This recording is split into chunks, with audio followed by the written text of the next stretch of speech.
Okay, let's dive right into this. Welcome to today's Explainer, where we're going to unpack one of the most incredibly baffling, heavily documented anomalies to ever emerge from India. Seriously, we're looking closely at a case that completely challenges our understanding of memory, time, and human consciousness itself. We're going to piece this puzzle together strictly using the documented source material and the established timeline. And let me tell you, the facts we're putting together are going to take you on a truly wild ride. I mean, it literally sounds like the plot of a psychological thriller, doesn't it? But really, imagine this. What happens when a 5-year-old boy packs his bags, completely unprompted, and claims he needs to return to his wife, his children, and the men who murdered him? This isn't fiction. This is the cold open to our mystery today. So to understand how we actually get to this impossible scenario, we need to go back in time and trace the chronology step by step, starting with a man who had everything to live for. Section 1. The Murder in Agra. Let's set the scene back to August 28, 1983. To really understand this anomaly, we have to begin with Suresh Verma. He was a successful businessman living a thriving life in the bustling city of Agra. He owned this well-known electronics shop called Suresh Radio right on the famous Mall Road, had a wife named Uma, 2 sons, and a really tight-knit family. But on the fatal night of August 28, 1983, Suresh closes up his shop, meets with some people, and heads home a bit late. The street is completely dark. He pulls his car up to his house and aggressively honks his horn, waiting for his wife Uma to open the gate so he can park. But before Uma can reach the door, 2 men sprint out of the darkness. One of them raises a gun, takes aim at Suresh, and fires. The bullet enters the right side of his head and exits near his ear. By the time Uma rushes out, Suresh is slumped over the steering wheel. He's rushed to the hospital, but he doesn't survive. The Verma family is plunged into absolute grief, and a murder case is opened. Which brings us to Section 2, The Boy Who Remembered, A New Life Over in Badath. Now we're shifting our focus away from that tragedy in Agra to a quiet, impoverished village called Bhav, located just 17 kilometers away. Over here, a poor couple named Shanti Devi and Mahavir Prasad welcome a new son into their family. They name him Titu Singh, but everyone affectionately calls him Titu. And this brilliantly illustrates just how impossibly tight the chronology is here. Suresh is murdered in August of 1983. Just under 4 months later, on December 10, 1983, little Titu is born. Fast forward a bit to 1986, when Titu is around 2.5 to 3 years old. He begins to speak, but not with baby talk.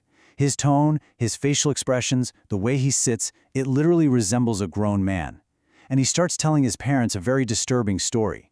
He tells them he just doesn't belong there. Get this. Listen to what this toddler is telling his bewildered rural parents. I am the owner of Suresh Radio. My wife is Uma.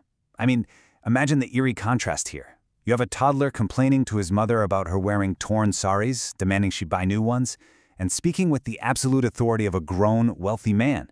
He repeatedly tells his parents that he's suffering from homesickness, that his actual name is Suresh Verma, and he demands to return to his real home in Agra. At first, his family ignores it, just brushing it off as wild childhood imagination or maybe something supernatural. Moving right along into Section 3, A Brother's Investigation, Searching for the Truth. So by the time Titu hits 5 years old, around 1988 or 89, his demands seriously escalate. He threatens his parents, telling them that if they don't take him back to his real parents, his wife, and his electronics shop, he's just going to leave on his own. One day, he methodically packs his tiny bags with folded clothes, perfectly mimicking an adult prepping for a journey. That's when his older brother, Ashok, decides he has officially had enough and sets out to investigate these wild claims himself. Ashok leaves his village and travels the 17 kilometers to Agra's Mall Road, basically looking for a shop that might not even exist. But to his absolute shock, he spots a signboard, Suresh Radio. He gathers his courage, walks right in, and asks to speak to Suresh. The employees look at him completely stunned. They tell him Suresh was murdered 5 years ago. Let's take a step back for a second and neutrally compare these seemingly impossible claims against the documented police and family records in Agra, detail by detail. Titu claimed his name was Suresh Verma. Well, the murdered owner was Suresh Verma. Titu claimed his wife was Uma. The widow sitting in the shop Ashok visited was Uma. Titu claimed he had 2 sons. The records confirm exactly 2 sons. Titu claimed he was shot in the head while honking his horn outside his house. The actual fact perfectly aligns. Ashok is literally standing in the shop, reeling as he tries to explain to the widow Uma that his 5-year-old brother is claiming to be her dead husband. Section 4. the impossible reunion. Talk about a family being tested. Understandably, the Verma family in Agra is completely shaken by Ashok's visit. Suresh's elderly parents hold on to this tiny glimmer of hope, wondering if maybe, just maybe, a miracle has occurred. So they arrange a highly anticipated, completely unannounced visit down to Bod village to see if this child can back up his impossible claims in person. The Verma family arrives at Titu's village house. Titu is just washing his hands. He turns around, sees a crowd of strangers he has never met in his current life, and immediately goes to work. He flawlessly recognizes Suresh's parents, calling them mom and dad. He looks shyly at Uma and identifies her as his wife. In a truly surreal moment, the 5-year-old boy tells the 40-something widow, Uma, to come sit next to him. And when they test him by bringing out his 2 sons, who are now almost teenagers, literally twice Titu's age, Titu correctly picks them out by name. And then comes this highly specific, undeniable detail. As the families are talking, Titu looks outside and asks, "Where is my white Fiat car? Why did you come in a Maruti?" The Verma family freezes. See, they had traveled to the village in a Maruti because they sold Suresh's old car after his death. That old car was, in fact, a white Fiat, the exact same white Fiat that Suresh was sitting in when he was murdered. There was absolutely no way this rural 5-year-old could have just guessed that. But the testing didn't stop there. They brought Titu to Agra, right to Suresh radio.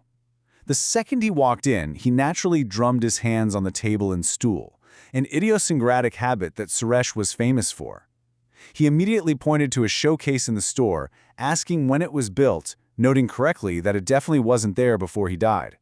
He even leaned in and whispered a private memory to Uma about buying her a favorite sweet at a fair, a detail she confirmed was known only to the 2 of them.